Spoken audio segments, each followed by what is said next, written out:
오늘 하나님 말씀 미가서 5장 2절로 9절 말씀입니다. 베들레헴 에브라다야, 너는 유다 족속 중에 작을지라도 이스라엘을 다스릴 자가 내게서 내게로 나올 것이라. 그의 근본은 상고에 영원에 있느니라. 그러므로 여인이 해산하기까지 그들을 붙여 두시겠고, 그 후에는 그의 형제 가운데 남은 자가 이스라엘 자손에게로 돌아오리니, 그가 여호와의 능력과 그의 하나님 여호와의 이름의 위엄을 의지하고 서서 목축하니 그들이 거주할 것이라. 이제 그가 창대하여 땅 끝까지 미치리라. 이 사람은 평강이 될 것이라.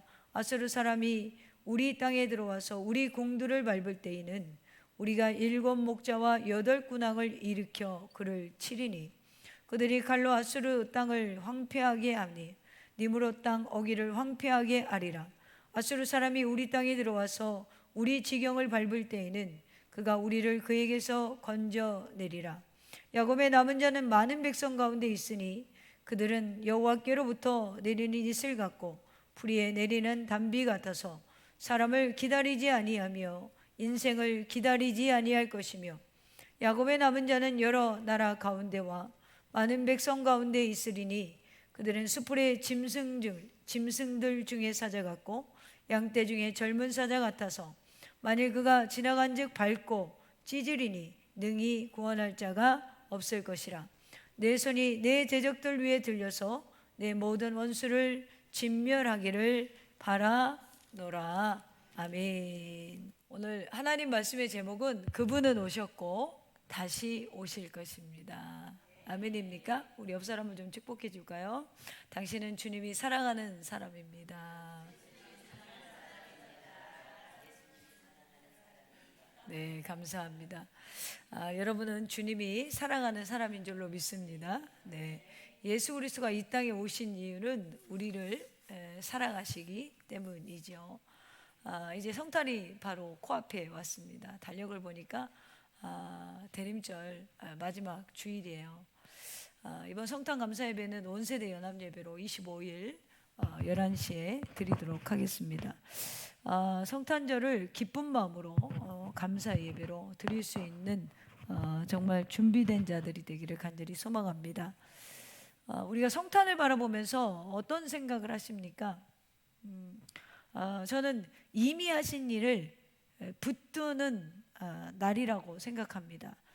성탄은 이미 하나님이 하신 일로 우리가 그것을 바라보면서 그것을 기념하면서 드리는 기념 감사 예배인 것이지, 우리가 다시 태어난 예수님 앞에서 우리의 소원을 빌고 이런 날이 아니라라는 거죠. 동정녀 처녀의 몸에서 나신 아기 예수 그리스도, 이 땅에 오실 수밖에 없었던 그 하나님을 바라보고 그 하나님의 사랑을 바라보면서 감사하는 날인 줄로 믿습니다.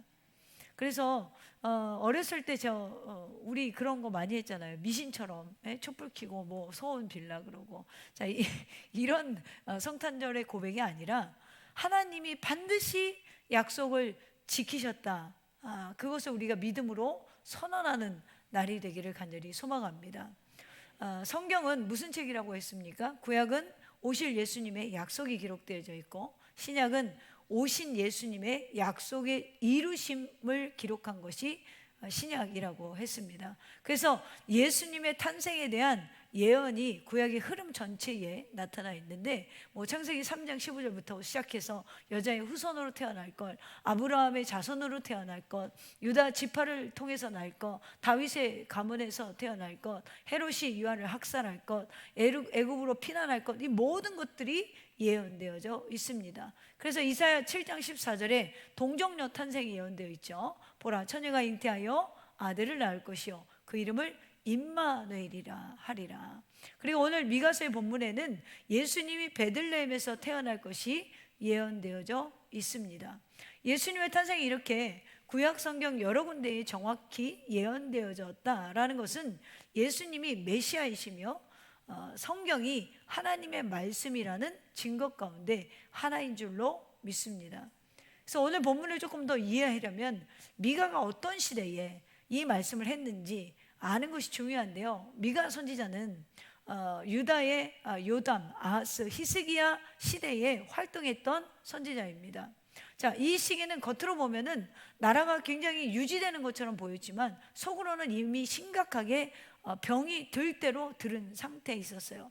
그래서 당시 국제 정세를 보면 강대국 아수르가 급속도로 세력 확장을 했고, 북이스라엘은 아수르에서 멸망을 당하고, 남유다 역시 언제 침공당할지 모르는 불안 속에 있었어요. 그래서 나라 전체가 우리가 언제까지 버틸 수 있을까 하는 이런 두려움이 엄습했던 시대입니다. 또 한편으로는 사회적 정의가 무너졌어요. 미가서 앞부분 내용을 보면 하나님께서 미가 선지자를 통하여서 가장 책망하는 대상이 누구냐 하면은 권력을 가진 자들, 재판을 맡은 자들, 종교적 책임을 가져야 할 지도층들이 책망을 받게 되었어요. 자, 그들이 백성을 보호하지 못했고 오히려 백성을 이용하여 자기 배를 채웠기 때문에 그렇습니다. 그래서 3장 2, 3절에 보면 이런 말씀이 있어요. 너희가 선을 미워하고 악을 기뻐하여 내 백성의 가죽을 벗기고 그 뼈에서 살을 뜯어 그들의 살을 먹으며 그 가죽을 벗기며 그 뼈를 꺾어 다지기를 냄비와 속 가운데 담을 고기처럼 한다. 여러분, 이 상상해 보세요. 너무나 백성의 고통이 너무너무 심했다라는 거죠. 얼마나 이들의 형편이 어려웠는지 뼈에서 살을 뜯어 먹어서 남을 게 없다라는 거예요.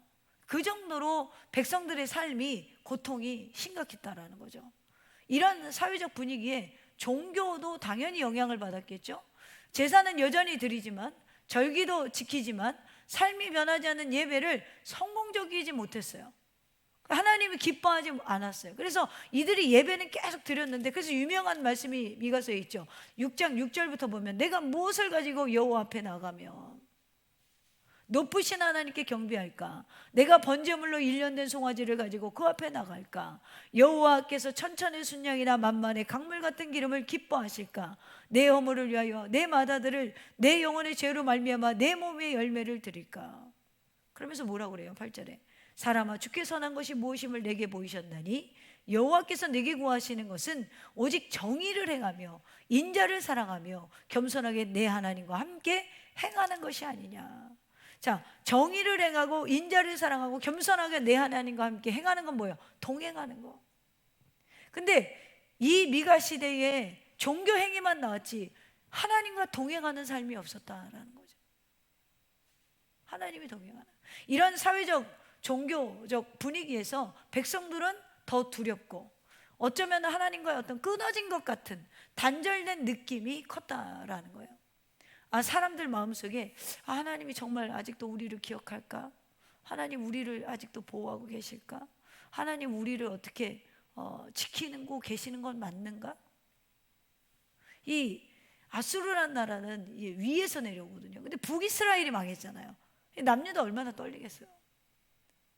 모든 자신들을 보호하고 그나마 좀 뭔가 좀 더 있다 오겠지, 더 있다 오겠지, 더 있다 오겠지. 근데 이게 완전히 이제 붕괴되고 자기들에게 가까이 위험이 엄습해 오는 이 상황에서 우리가 이 작은 나라에서 어떻게 지키는가?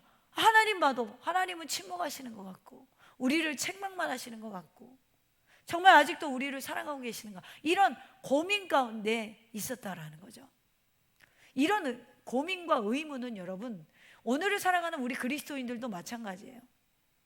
내가 예수 믿긴 믿는데, 내가 예수 믿고 구원받았다고 하는데, 내가 축복은 다 받았다고 말은 하는데, 여러분 진짜 그러세요?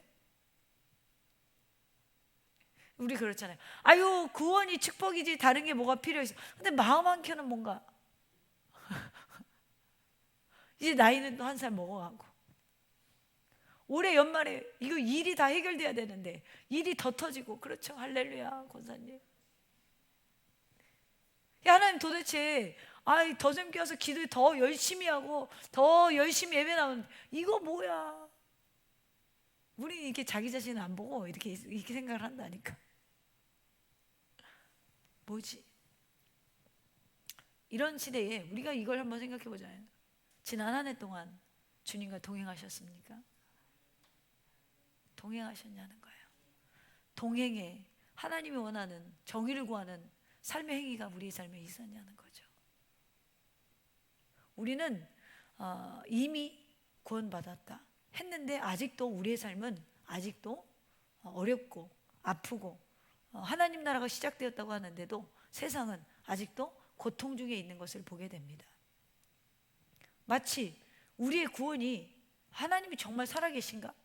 미완성같이 보이는 이 아이러니한 시간을 우리는 오늘도 살아내고 있고, 이 연말도 여전히 우리에게는, 누구에게는 무거운 짐을 가슴에 누르는 것 같은 삶을 살아가고 있습니다.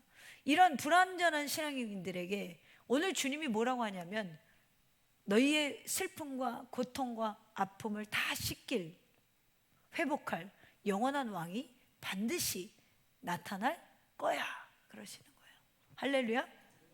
오늘 본문에서 분명히 2절에 보면 이렇게 말하고 있죠. 베들레헴 에브라다, 너는 유다 족속 중에 작을지라도 이스라엘 다스릴 자가 내게로 나올 것이다. 할렐루야. 자, 오늘의 현실 속에 살아가는 우리에게 한 걸음 더 나가서 뭐라고 하십니까? 이 말씀은 그분은 다시 오실 것이야. 할렐루야. 그래서 성도는 이 두 문장 사이에서 사는 거예요. 이미 이루어졌습니다. 그러나 아직입니다. 이건 우리의 구원에 확신이 없는, 믿음이 약해서 하는 고백이 아니라 영원한 천국이 아직 우리 가운데 오지 않았기 때문에 그래요. 그날은 언제입니까? 그리스도가 다시 오시는 날. 몇 주간 왜 이렇게 다시 오실 예수님을 강조하느냐? 대림절은 구원을 받은 자들의 시선에서는 다시 오실 그리스도를 기다리는 절기라고 했습니다. 할렐루야. 여러분 구원 받으셨죠? 그럼 우리 누굴 바라봐야 됩니까? 다시 오실. 근데 구원 받았지만 오늘의 삶이, 어떤 사람은 행복한 사람도 있지만 어려운 사람도 있고, 행복한 날도 있지만 어려운 날도 있고, 슬픈 날도 있고, 괴로운 날도 있지요. 그러면 이런 현실 속에서 우리는 미가서 5장이 우리에게 어디를 바라보고 성도는 어떤 길을 걸어가야 하는지를 아주 정확하게 전달해주고 있다라는 거예요. 그래서 오늘 살면서 아직과 이미와 아직 사이에서 끊임없이 의문을 가지고 갈등하는 우리는 이제 어디를 바라봐야 하며 성탄의 의미를 깨달아야 할까요? 그냥 선물이나 주고. 여러분, 성탄에 정말 예수님 사랑하는 걸, 이웃사랑을 실천하려면, 여러분 요즘에 우리 소요리 문답에서 도덕법에서 10계명 배웠잖아요. 어떻게 사랑해야 돼요? 나를 제외한 모든 이를 존중하고, 내 생명이 귀한 것처럼 다른 사람의 생명이 존중하고, 내가 가진 재산이 소중한 것처럼 남의 재산을 소중하고 존중해 줘야 되고 지켜야 되고.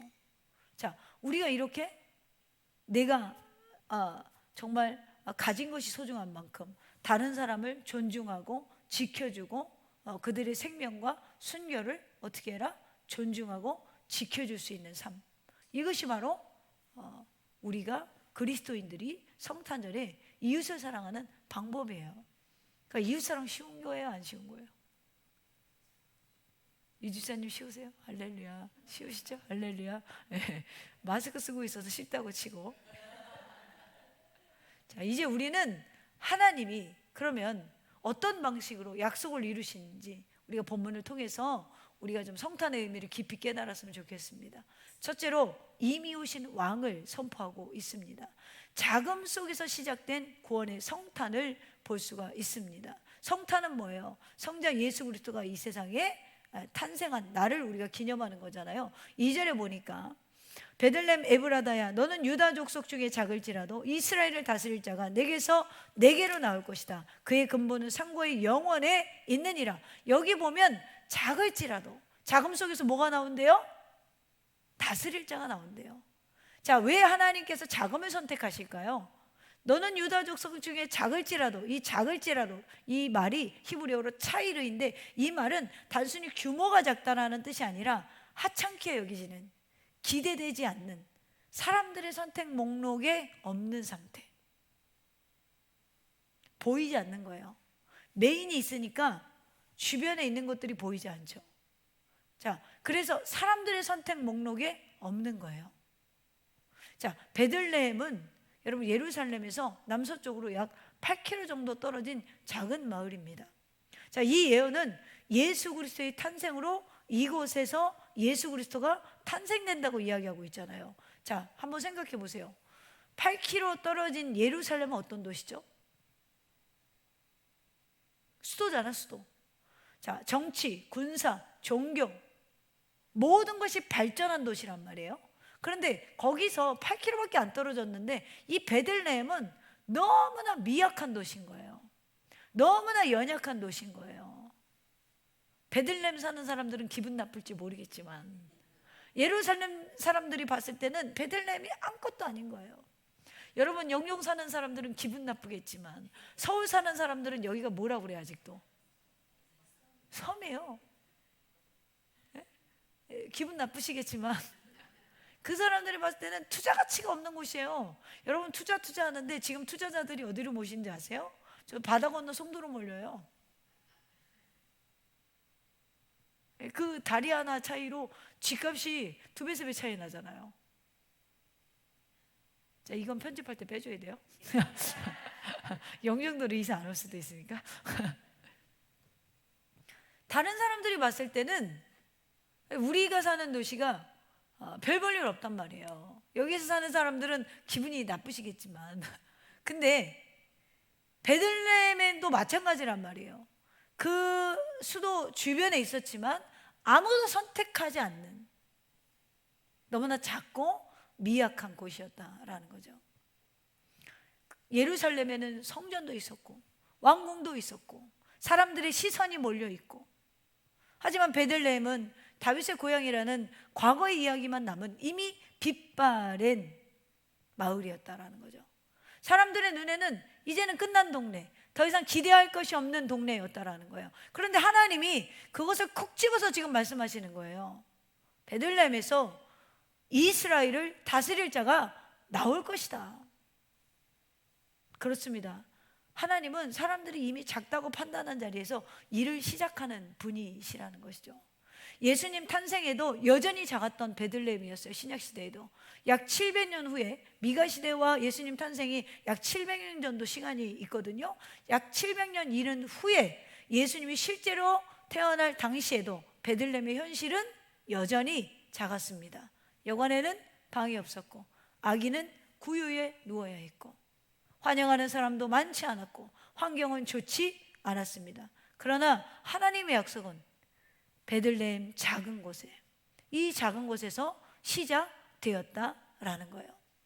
갈라디아서 4장 4절에 보니까 때가 참에 하나님이 그 아들을 보내사 여자에게서 나게 하시고 율법 아래 나게 하신 것은, 이렇게 돼 있어요.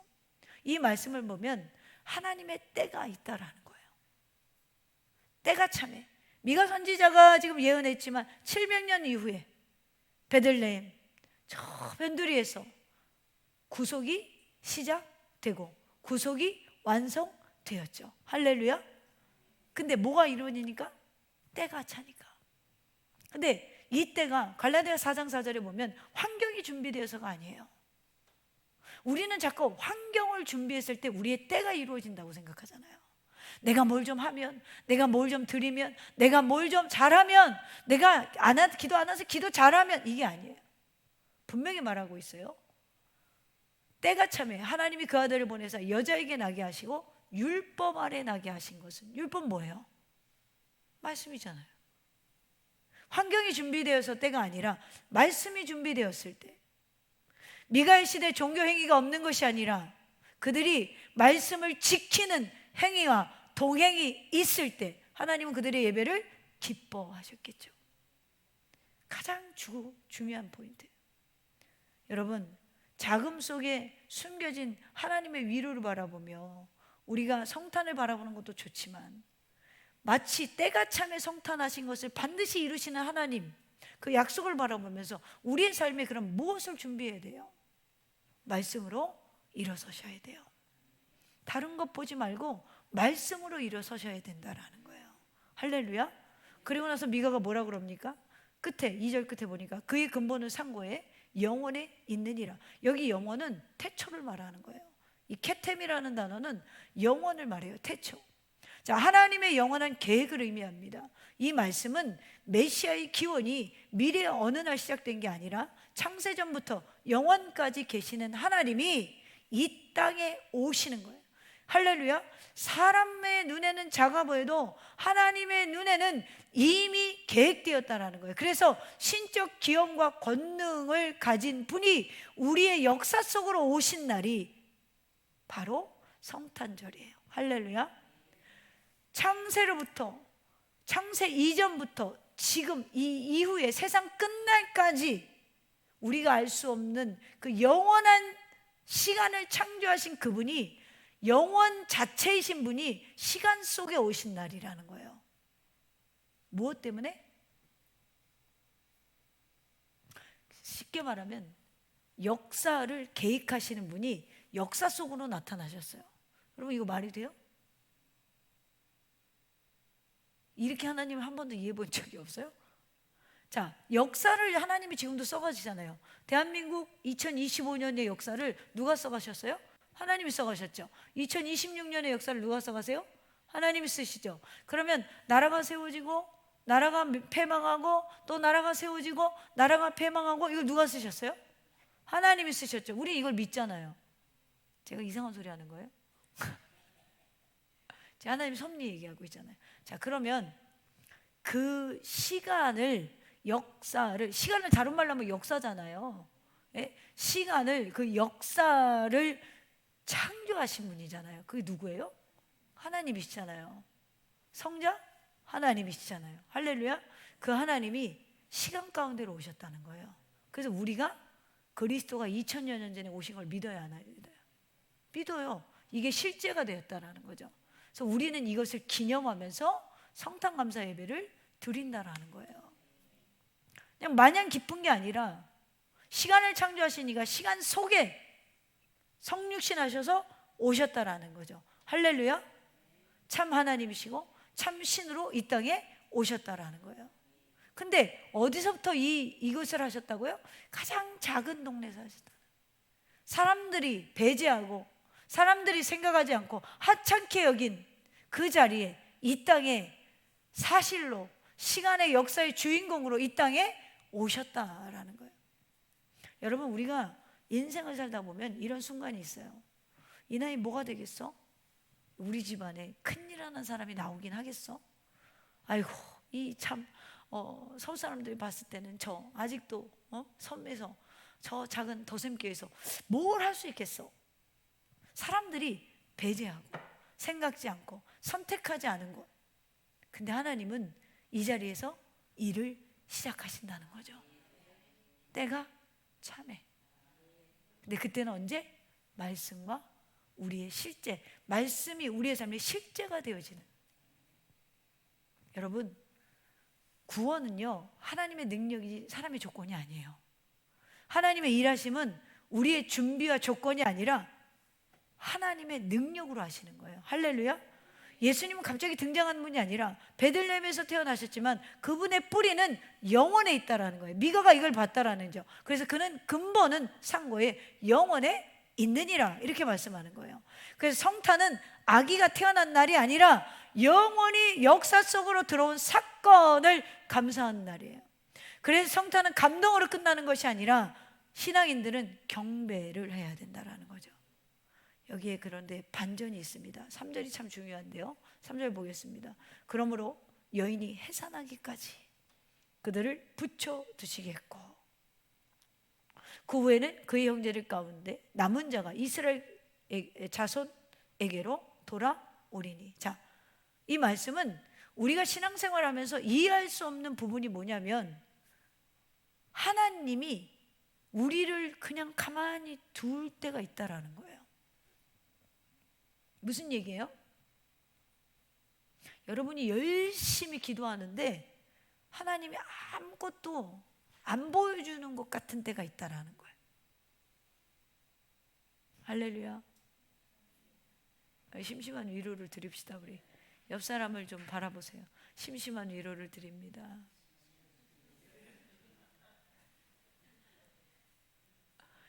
내가 뭘 별걸 다 해도 하나님 가만히 있을 것 같을 때가 있어요. 네, 이게 좀 고난을 좀 무르익었던 사람들은 주여 소리가 나오고, 회피한 사람은 뭐라는 거야 이제 아직 몰라서 그래. 자, 그러면 하나님이 아무 일도 안 하시는 것처럼 보이는 시간을 오늘 여기 뭐라고 그랬냐면 여인이 해산하기까지 이렇게 표현하는 거예요. 근데 뭐 하겠다고요? 그들을 붙여두시겠다. 어디에 붙여두시겠다는 거예요? 5절 중간에 볼까요?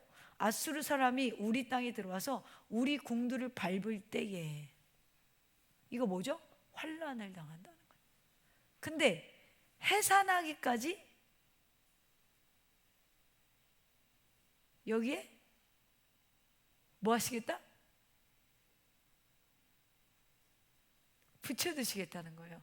너무 고맙죠? 안 고마워요?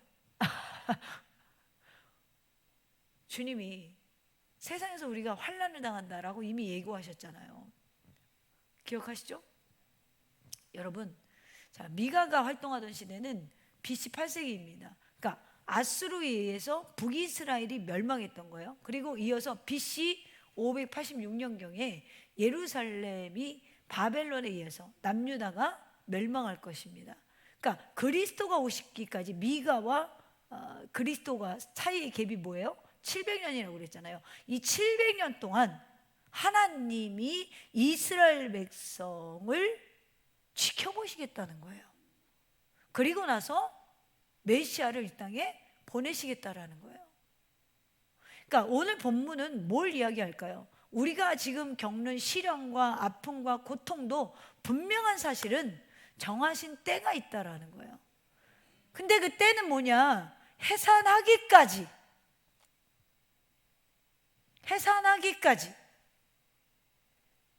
그러면 이 고통 중에 그리스도인들은 어떻게 살아야 될까요?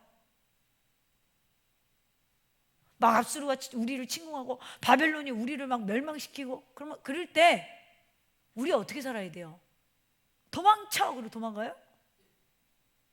아니면 주님 아시죠? 제 마음은 주님을 배교한 적이 없습니다. 막 우상에게 절해요? 실제로 여러분 우리나라가 그랬습니다. 마음으로는 초대교회, 기독교 역사를 보면 초대교회에 순교를 할 자신이 없으니까 속으로는 이렇게 기도하는 거예요. 하나님, 제 마음 아시죠? 근데 제가 내일 이제 너 하나님 믿으면 죽고 예수 믿으면 죽고 예수님 부인하면 살려줄게 했을 때요, 제가 조금 더 살아서 복음을 전해야 되니까 주님을 내일은 좀 부인할게요. 이런 사람들이 환난이 올 때마다 있었어요. 그런데 오늘 성경이 뭐라고 그러냐면 그 후에는 3절 중간에 그 후에는 그 형제들 가운데 남은 자가 이스라엘로 돌아온다. 그러니까 믿음 지키고 흩어졌던 자들이 돌아온다라는 거예요. 그러면 믿음을 잃었다는 거예요? 잃지 않았다라는 거예요? 잃지 않는 자들, 어디 가운데서?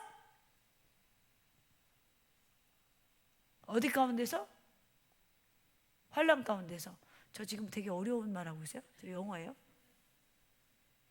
말이 자매도 다 알아들을 것 같은데 지금 보니까. 자, 그리스도인이 세상 살아가면서 세상에 유혹이 있고 어려움이 있고 환난을 받죠. 그럼 우리 뭐 해야 돼요? 1번 도망쳐, 2번 버텨. 뭐 해야 돼요? 도망치실 거예요? 버티실 거예요? 버텨야 돼요. 때가 될 때까지 버티라는 거예요. 할렐루야. 버티셔야 돼요. 그러면 그래서 바울이 뭐라고 그래요? 고린도후서 4장 17절 이하에 보니까 우리가 잠시 받는 환난에 경한 것이, 자, 우리가 받는 환난은 지극히 가벼운 거야. 왜?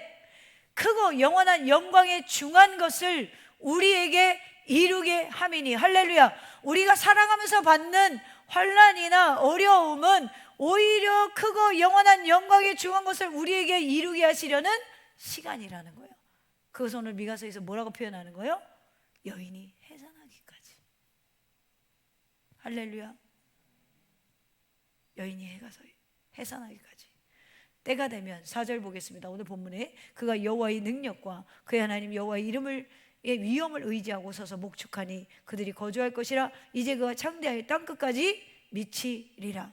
자, 미가 선지자가 이제 선언하죠. 이 사람은 우리의 평강이 될 것이야. 선지자는 오실 메시아가 여호와의 능력과 그의 하나님 여호와의 이름의 위엄에 의지하여 서서 목축함으로 돌아온 남은 자들이 그와 함께 거주하게 될 것이며, 신앙을 지킨 자들이 반드시 그리스도가 재림하실 때에 우리의 눈물과 슬픔과 아픔을 씻기시고 다시는 고통이나 해가 없는 천국으로 인도하실 것을 확신하는 거예요. 아멘입니까? 아멘입니까? 그럼 뭐 하려야 돼요? 이 땅에, 이 광야의 인생길에서 버티셔야 돼요. 하나님을 부인하거나 자리를 이탈하는 것이 아니라 버티셔야 된다라는 거예요. 그는 목자와 같이 백성을 다스릴 것이며 평강의 왕이신 그 앞에 나오는 모든 민족도 참된 평안을 누리게 될 것입니다. 아멘입니까? 여러분, 미가 선지자는 아직 오시지 않았지만 하나님의 언약을 믿고 믿음으로 오늘 메시아의 탄생을 선포하고 있잖아요. 그가 오셔서 주실 평강을 바라보고 있잖아요. 그러나 우리는 이미 오신 그리스도를 믿는 사람들입니다. 그 믿음으로 우리도 다시 오실 그리스도를 선포하고 다시 오실 그리스도를 바라보며 소망 중에 오늘도 다시 어그러지고 연약해진 우리의 영적인 다리에 힘을 얻고 일어서시기를 주님의 이름으로 축원합니다. 두 번째로, 그러나 아직 완성되지 않는 나라, 다시 오실 왕을 기다리는 성탄의 의미를 바라볼 수 있어야 돼요. 자, 미가 선지자의 시선이 이제 바뀝니다. 본문은 이제 현재와 미래 재림의 시대로 넘어가는데 5절 하반부부터 전쟁과 대적이 등장하죠. 그가 아수르 사람이 우리 땅에 들어와서 우리 궁들을 밟을 때 우리가 7 목자와 8 구당을 일으켜 그를 치리니 그들이 칼로 아수르 땅을 황폐하게 하고 니므롯 땅 어기를 황폐하게 하리라. 아수르 사람이 우리 땅에 들어와서 우리 지경을 밟을 때에는 그가 우리를 그에게서 건져내시리라. 자, 계속해서 이건 실패가 아니라 싸움이 계속 있다라는 걸 얘기하고 있잖아요. 싸움이, 적이 쳐들어오면 목자 대신 우리 메시아가 그리스도가 이길 것이고 우리를 구해줄 것이고 계속 반복해요. 예수님이 요한복음 16장 33절에 이것을 예언하셨죠. 너희가 환난을 당하나 담대하라, 내가 세상을 이기었노라. 아멘입니까? 여러분, 이미 이기셨지만 우리는 아직도 뭐예요? 아수르도 침공하고 바벨론도 침공하고, 그러면 주님이 또 도와줘서 위기를 넘기고 우리 살아가는데 A라는 고난이 오고 B라는 고난이 오면 또 하나님이 또 성령님을 통해서 우리를 또 A라는 고난을 극복하게 하고 B라는 고난을 극복하게 하시잖아요. 자, 너희가 세상에서 환난을 당하나 담대하라, 내가 세상을 이기었노라. 7절에 보니까 야곱이 남은 자는 많은 백성 가운데 있으리니 그들은 여호와께로부터 내리는 이슬 같고 풀이에 내리는 단비 같아서 사람을 기다리지 아니하며 인생을 기다리지 아니할 것이며. 자, 여기 남은 자, 야곱의 남은 자라는 단어가 쉐에리트예요. 쉐에리트는 살아남은 자를 말하는 것이 아니에요. 하나님의 은혜로 붙들린 사람들을 말하는 거예요. 할렐루야. 자, 그들이 여전히 이 땅에서 해산하는 고통 같은 고난의 상황, 대적들의 공격, 이런 상황에서 지금 남았잖아요. 근데 남는 게 하나님께 속해 있으니 남을 수 있었다라는 거예요. 할렐루야. 하나님이 그래서 이들에게는 뭘 주신다? 이슬 같고 풀이에 내리는 단비 같아서. 여러분, 광야 사막 지역에서 가장 필요한 게 뭐예요? 오아시스예요? 물이 필요하죠. 물은 필요해요. 물이 필요해요. 물이 정답인데, 그러면 여러분, 오아시스는 영원해요? 영원하지 않죠. 근데 지금 우리 선택된 자들에게 하나님이 어떻게 살아남게 하신다는 거예요? 이슬비와 단비를 내리셔서. 할렐루야.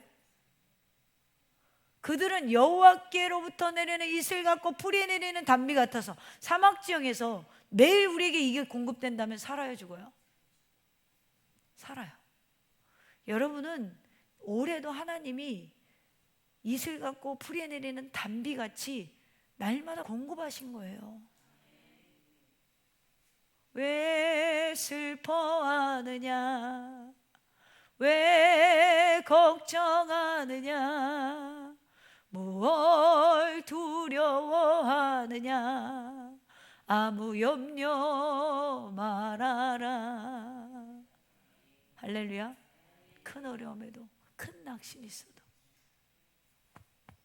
우리는 이슬 같고 풀이에 내리는 단비 같이 오늘까지 존재하게 하셨습니다. 할렐루야. 어떤 상황 속에서도 우리 살아남았잖아요. 어떤 상황 속에서도 우리 버텼잖아요. 자, 그래서 위로부터 내리는 이슬 단비는 생명을 상징하는 거예요. 생명을 잃지 않는 거예요.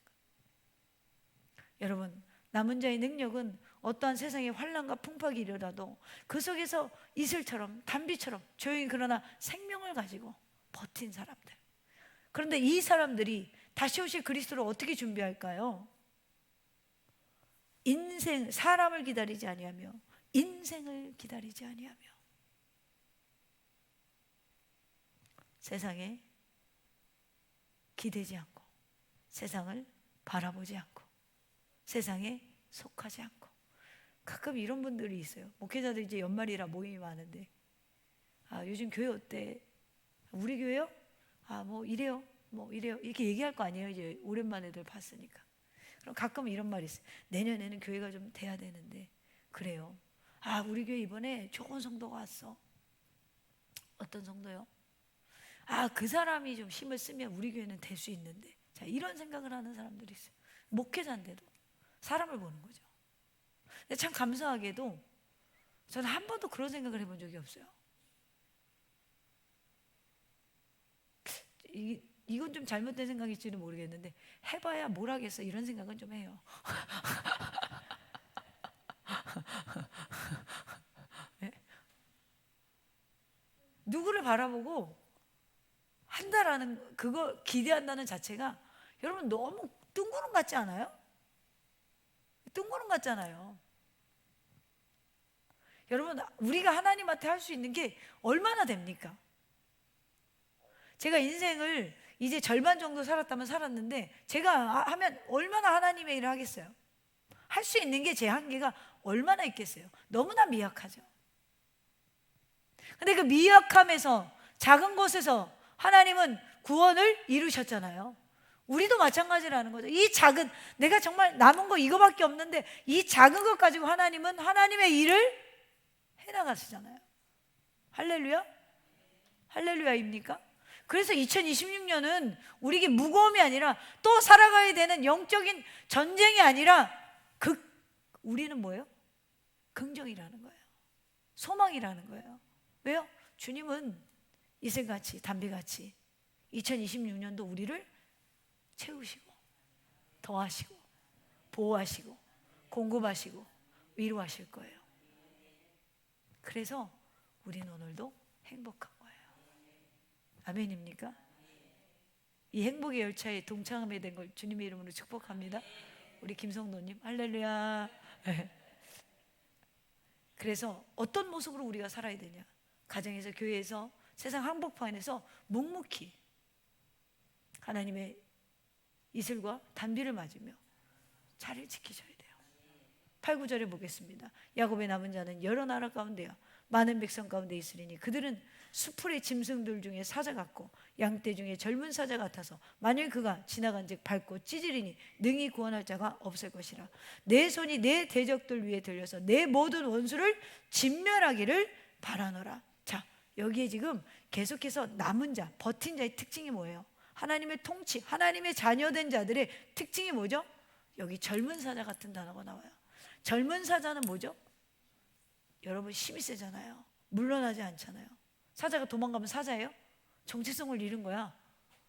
사자가 도망가면 여러분 정체성을 잃은 거야. 여러분, 세상 속에서 타협하면 하나님의 자녀의 정체성을 잃은 거예요. 아멘? 할렐루야. 여러분, 사자 같은 존재는 진리 앞에서 물러나지 않는 걸 말하는 거예요. 악을 악이라 할 수 있는 담대함을 말하는 거예요. 사랑하는 더스미 가족 여러분, 이미 받은 은혜로 아직 남은 길을 걸어가시기를 바랍니다. 대림절 마지막 오늘 주일, 우리는 분명히 고백합시다. 그분은 오셨고 다시 오실 것입니다. 이제 우리는 이미 오신 주님으로 우리는 은혜를 누리고, 아직 오실 주님으로 우리는 소망을 붙드는 자.